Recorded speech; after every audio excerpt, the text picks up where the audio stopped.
очень громкая новость, пафосная, пришла из Прибалтики, где сообщили, что наконец-таки линии электропередач на границе с Россией, на границе с Калининградской областью демонтированы. И радость-то какая, великая новость. На ваш взгляд, насколько это вот действительно стоило того, чтобы об этом сообщать на официальном уровне, что им не живется, как говорится, спокойно и не заниматься бы там какими-то энергетическими проектами, как это делают в Центральной Азии, например. Почему надо демонтировать что-то постоянно? Ну, вот я же имею право на это, на декларацию, собственно. Уважаемые наши СМИ, пожалуйста, вот сравните. Мы сейчас говорили о Киргизии, где ведутся планы о строительстве 2,5 гигаватт гидроэлектростанции.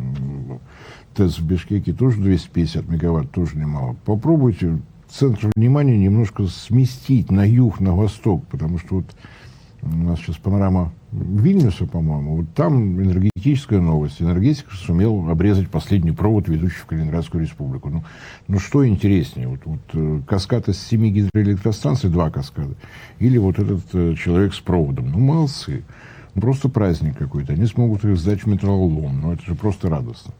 Причем подается все это под соусом. Наконец-то Литва вступила в объединенную энергосистему Европы. А наличие проводов, которые вели в Калининградскую область, не давало, что ли.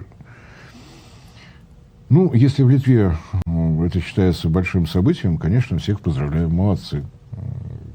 Компания по переработке цветных металлов немножечко улучшит свое благосостояние. Если говорить серьезно, мне этого не понять. Есть все-таки вещи, связанные с энергетической безопасностью, есть элементарные вещи. Диверсификация поставщиков позволяет бороться за снижение тарифов. Ну, как бы по определению. Здесь всей республикой отмечают то, что одного из поставщиков наконец-то взяли и ликвидировали.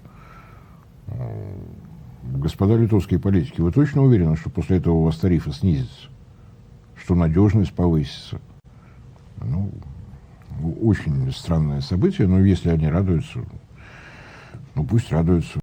Кому мешали провода? Ну пусть бы были, мало ли что может произойти, потому что Литва на день сегодняшний большие объемы импортирует электроэнергии, во-первых, от своих северных соседей, от Эстонии и Латвии. Во-вторых, конечно, по морскому кабелю, ведущему в Швецию, говорить о том, что состоялось некое объединение энергосистем, ну, джентльмены, ну, тоже не получится. Есть воздушная линия электропередач, ведущая в Польшу, где действует объединенная энергосистема Центральной Европы. Кабель, который идет в Швецию, он ведет в объединенную энергосистему Северной Европы. Вы не можете синхронизироваться сразу с двумя системами. Вы работаете через ставки постоянного тока. Ставки постоянного тока позволяют ограниченный объем прокачки электроэнергии, перетоков.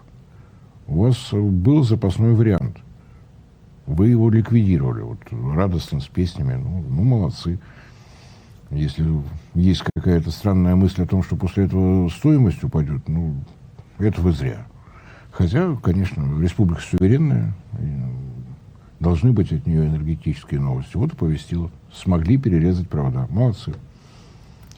Не оспариваю. Решение суверенной республики совершенно суверенное, чтобы суверенность стала еще более суверенной. Видимо, для этого. Ну а теперь вернемся к ядерной части, к атомной части. Тут уже упоминалось МАГАТЭ.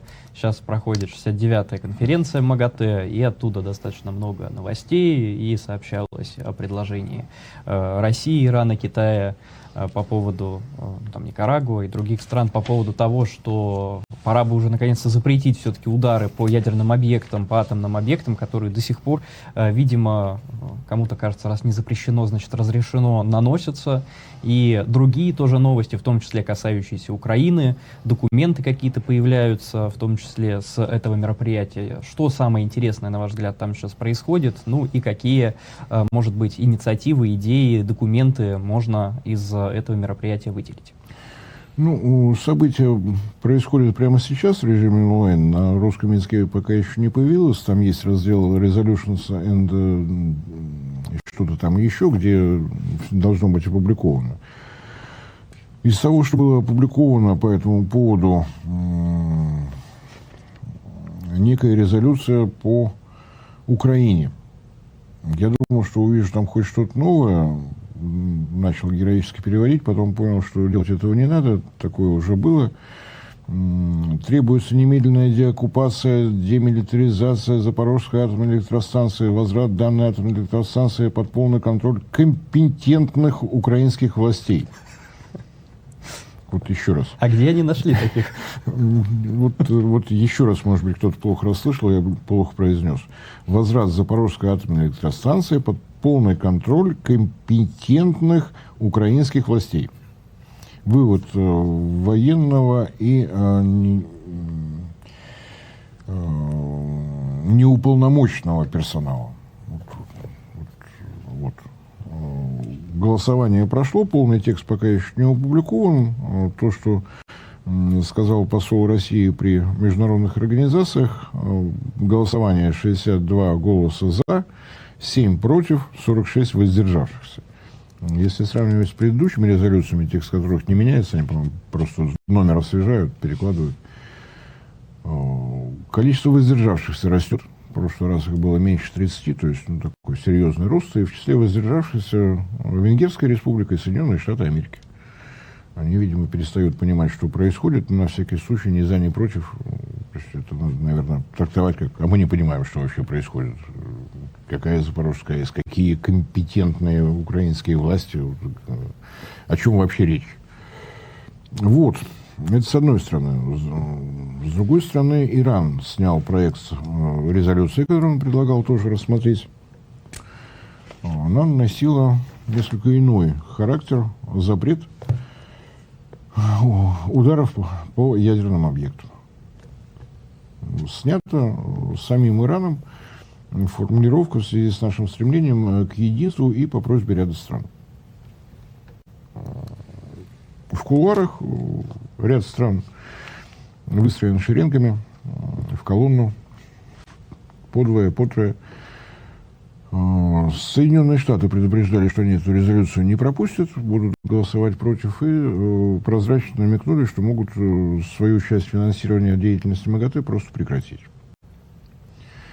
Иран подумал, что все равно не примут, тут еще с финансами непонятно, что МАГАТЭ нам всем дорого, авторитет на свой продолжает стремительно терять, то есть не рассматриваются вопросы ударов по ядерным объектам, зато рассматривается некая резолюция по Запорожской атомной электростанции. Если в МАГАТЭ полагают, что этим они поднимают свой авторитет, в моих глазах точно не поднялся, вот, по секрету. Это мое личное оценочное мнение. Может быть, кто-то зауважал МАГАТЭ за все за это.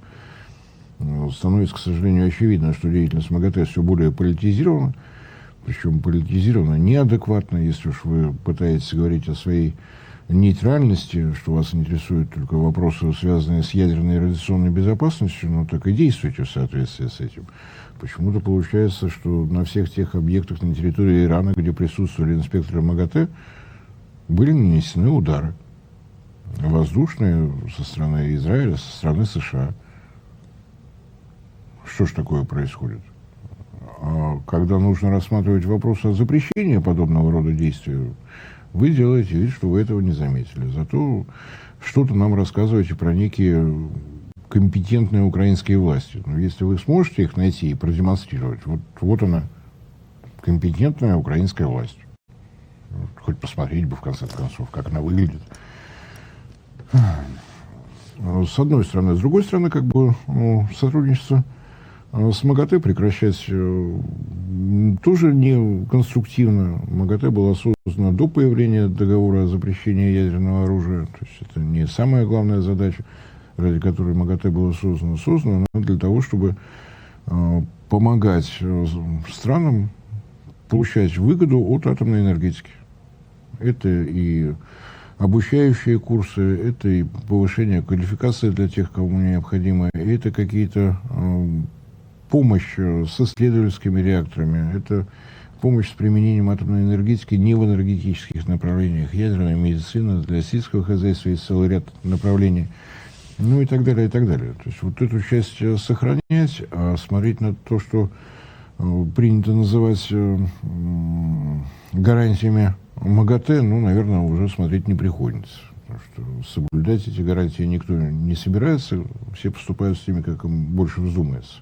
гарантии МАГАТЭ, это если то или иное государство начинает развивать атомную энергетику, любые мирные направления атомной энергии, их может быть много, это научные исследования и так далее, у МАГАТЭ должен быть доступ ко всем ядерным и радиационным объектам. То есть инспекции должны иметь возможность приехать, посмотреть, где хранится облученное топливо, где хранится свежее, что за персонал работает, достаточно квалифицированно или нет, какие исследования ведутся, не прикрываясь ли вы под словами научные исследования продвижения к обладанию ядерным оружием.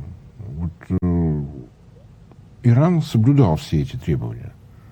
Не было никаких замечаний со стороны МАГАТЭ. Инспекции на ядерных объектах Ирана, инспекции МАГАТЭ присутствовали практически в режиме 24/7. Ну и что мы увидели? Бомбардировки. При помощи новейших бомбардировщиков и так далее, и так далее. Слова какие-то от МАГАТЭ услышали по этому поводу? Нет. То есть МАГАТЭ считает, что здесь все в порядке. И при этом считает, что надо там еще что-то с Запорожской атомной электростанцией, которая на нашей территории, которая является собственностью Российской Федерации, для которой назначена управляющая в лице Росатома. Запорожская атомная электростанция не является собственностью Росатома. Росатом там всего лишь оператор. По вопросам собственности обращайтесь в правительство Российской Федерации, вам там скажут, что об этом думают. И что о вас думают, наверное, тоже скажут. Хотя я не международник, может быть, промолчат. Может быть, как-то так. Насколько перенесен вопрос, можно ли, имеет ли смысл его рассматривать, если есть вот такая позиция Соединенных Штатов, которая вне всяких правовых норм требует от Ирана прекратить все работы по обогащению урана, по содержанию делящегося урана-235, потому что мы вот так хотим. Почему? Что является основанием для таких требований? Кто такие вы? Сказать сложно, но опять же, это одна сторона вопроса отрицательная. Есть положительная жизнь, она как зебра. Белая полоска, черная полоска. Там же в Вене проходит персональная выставка Росатома. Приближается День работника атомной промышленности 28 сентября. Отмечаем мы в этом году 80-летие нашей атомной индустрии. Считается днем основания, днем распоряжения Государственного комитета обороны СССР о создании специального комитета. Многие говорят, что специальный комитет по атомной энергии, по энергии атомного ядра, официальное название специальный комитет при Государственном комитете обороны СССР. Точка. Время такое было, когда очень много вынуждены были держать в строжайшей тайне. Вот эта выставка проходит в Вене. Тот же Гросси, который вот рассказывает про Запорожскую атомную электростанцию и про компетентные украинские власти, тем же ртом произносит слова, что Росатом является безусловным лидером по строительству атомных электростанций за рубежом, является безусловным лидером в развитии атомной индустрии. То есть, а нам еще говорят, что у Эрдогана двойственная позиция. Вот он, свежайший образец. Здесь критикуем, здесь хвалим, здесь просто закрыли глаза и ничего не видим. Инспекторы МАГАТЭ, постоянно присутствующие на Запорожской АЭС, вот уже 2 года, они до сих пор ни разу не рассмотрели, откуда прилетают БПЛА и откуда идет артиллерийский обстрел. Вот не получается у них.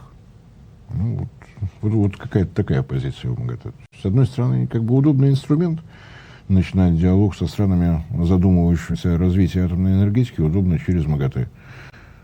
С другой стороны, вот такое поведение МАГАТЭ, которое мы видим по отношению к России, по отношению к Ирану, ну ведь и все остальные видят. Вот в чем дело. И вот такой звоночек. На этой неделе подписан договор о стратегическом оборонном сотрудничестве Королевства Саудовской Аравии и Пакистана.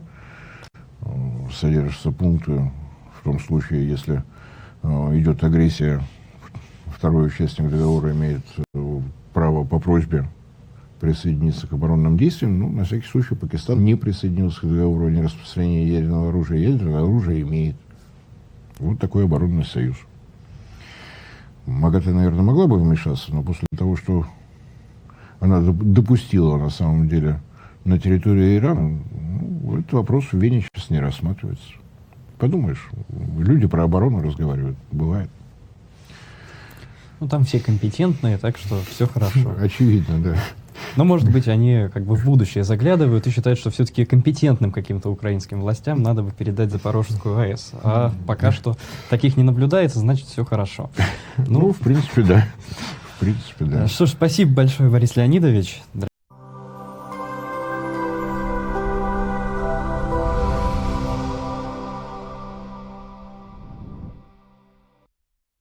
Друзья, в очередной раз напоминаю о том, что полное название нашего канала – независимый аналитический онлайн-журнал «Геоэнергетика Инфо». И слово «независимость» после того, как была отключена монетизация со стороны Ютуба, для нас стало дорогим, ценным, близким.